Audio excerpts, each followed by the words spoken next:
स्वर्ग कुहाଯାଉଥିବା କାଶ୍ମୀର ଘାଟି ଗୋଟିଏ ଥର ପୁଣି ଥରି ଉଠିଲା ଯେବେ ପହଲଗାମ ଗ୍ରାମରେ 22 ରଙ୍ଗ ଘାଟିରେ ହେଇଥିବା ଆତଙ୍କ ଆକ୍ରମଣ 23 ଏପ୍ରିଲ 2025କୁ ଅପରାହ୍ନ 2ଟା ସମୟରେ 22 ରଙ୍ଗ ଘାଟିରେ ଟେରରିଷ୍ଟ ନିଜ ଧୈର୍ଯ୍ୟ ସହ ନିଜର ସ୍ୱପ୍ନ ଦୁନିଆରେ ହଜିଥିଲେ।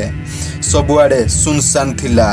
କିଛି ଲୋକ ଖାଇବା ଖାଉଥିଲେ ତ କିଛି ଲୋକ ସେଲ୍ଫି ଆଉ ଭିଡ଼ିଓ କରୁଥିଲେ, ଆଉ କିଛି ଲୋକ ପ୍ରକୃତିର ଆନନ୍ଦକୁ ଉପଭୋଗ କରୁଥିଲେ। ସବୁ ଲୋକ ଖୁସିରେ ଥିଲେ ଏବଂ ସବୁ ଲୋକ ଏନ୍ଜୟ କରୁଥିଲେ। ହଠାତ୍ ସେହି ସମୟରେ ଗୁଳି ଫୁଟିବାର ଶବ୍ଦ ଶୁଭାଗଲା। କିଛି ଆତଙ୍କବାଦୀ ଅସ୍ତ୍ରଶସ୍ତ୍ର ଧରି ସେଠାକୁ ଆସିଲେ। ସେମାନେ ସେନାର ପୋଷାକ ପିନ୍ଧିଥିଲେ, ଯାହାଫଳରେ କି ଭ୍ରମ ସୃଷ୍ଟି କରିପାରିବେ। ତାଙ୍କ ପାଖରେ ଥିଲା AK-47 ବନ୍ଧୁକ। ସେମାନେ ଲୋକଙ୍କୁ ଘେରି ନେଲେ ଆଉ ଆରମ୍ଭ ହେଲା ଏନ୍ଜୟମେଣ୍ଟ ନାମରେ ମୃତ୍ୟୁର ରକ୍ତ ଖେଳ। ମହିଳା ଆଉ ପିଲାମାନେ ପଛକୁ ହେଇଯାଅ, ଶୀଘ୍ର। ତମମାନଙ୍କ ମଧ୍ୟରୁ ଯିଏ ମୁସଲିମ ସେମାନେ ଏପଟେ ହେଇଯାଅ, ଆଉ ଯେଉଁମାନେ ମୁସଲିମ ନୁହଁ ଏପଟେ ହେଇଯାଅ, ଶୀଘ୍ର କର। ସେମାନଙ୍କ ମଧ୍ୟରୁ କେହି ତ ଚୁପ୍ ରହିଗଲେ, ଆଉ କେହି ତ ଚିତ୍କାର କରିଲେ, ଆଉ ଯିଏ ମୁସଲିମ ନଥିଲେ ସେମାନଙ୍କୁ ଜିଅନ୍ତା ମାରିଥିଲେ। ନା, ମୋତେ ବି ମାରିଦିଅ। ମୁଁ ତତେ ମାରୁନି, ଯାଇକି କହିଦେବୁ ତମ ମୋଦିକୁ। ତୁ ମୁସଲମାନ କି? କଲମା ପଢ଼ିକି ଦେଖାଅ। ଆଉ ଯେଉଁମାନେ କଲମା ପଢ଼ିଲେ ସେମାନଙ୍କୁ ଅଲଗା କରିଦେଲେ, ଆଉ ଯେଉଁମାନେ କଲମା ପଢ଼ି ପାରିଲେନି ସେମାନଙ୍କୁ ଛୋଟ ଦୃଷ୍ଟିରେ ଦେଖିଲେ। ଏତିକି ହିଁ ନୁହେଁ, ଆତଙ୍କବାଦୀମାନେ ସେହି ଲୋକଙ୍କର ଜବରଦସ୍ତି ପୋଷାକ ଖୋଲିବା ପାଇଁ କହିଲେ, ଯାହାଫଳରେ କି ସେମାନଙ୍କର ଧାର୍ମିକ ଚିହ୍ନ ଦେଖିପାରିବେ। ଯେତେବେଳେ ସେମାନେ ଜାଣିପାରିଲେ କି ସେମାନେ ମୁସଲିମ ନୁହନ୍ତି, ସେତେବେଳେ ସେମାନଙ୍କୁ ସେଠି ହିଁ ଗୁଳି କରି ମାରିଦେଲେ, ସେଇଟା ବି ଅତି ନିଷ୍ଠୁରତା ଭାବରେ। ଆଉ ବିନୟ ନରୱାଲ ଭାରତୀୟ ନୌସେନାର ଅଧିକାରୀ, ଯିଏକି ବାହାଘର ପରେ ହନିମୁନ୍ ପାଇଁ ଆସିଥିଲା, ଆଉ ଯାହାର କି ବାହାଘରର ମାତ୍ର 6 ଦିନ ହେଇଥିଲା, ତାଙ୍କୁ ବି ଆତଙ୍କବାଦୀମାନେ ମାରିଦେଲେ।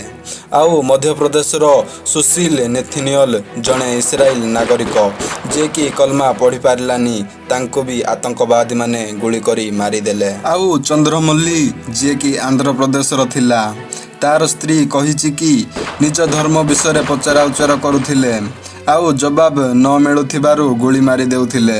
ଆଉ ସେଇଦିନ 26 ଜଣ ମରିଗଲେ, ଯେଉଁଥିରେ କି 25 ଜଣ ଭାରତୀୟ ନାଗରିକ ଥିଲେ ଏବଂ ଜଣେ ନେପାଳ ନାଗରିକ ଥିଲା, ଏବଂ 20ରୁ ଅଧିକ ଲୋକ ଆହତ ହେଲେ।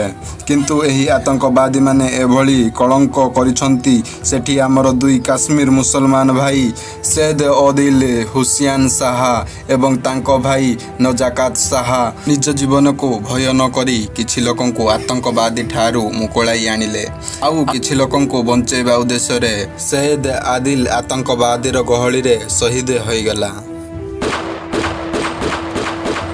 ଆତଙ୍କବାଦୀମାନେ ନିରୀହ ଲୋକଙ୍କୁ ମାରିବା ସତ୍ତ୍ୱେ ମଧ୍ୟ ଆତଙ୍କବାଦୀମାନଙ୍କର ମନ ଶାନ୍ତି ହେଉନଥିଲା। ସେମାନେ ଗୁଳି ବର୍ଷା କରୁଥିଲେ, ଆଉ ଶେଷରେ ଆତଙ୍କର ତାଣ୍ଡବ ଶେଷ ହେଲା ଏବଂ ସେହି ସ୍ଥାନରେ ନୀରବ ରହିଗଲା, ଆଉ ଆତଙ୍କବାଦୀମାନେ ଜଙ୍ଗଲ ଚାଲିଗଲେ। ଭାରତୀୟ ସେନାର ସେହି ସ୍ଥାନରେ ସର୍ଚ୍ଚ ଅପରେସନ ଆରମ୍ଭ କଲେ।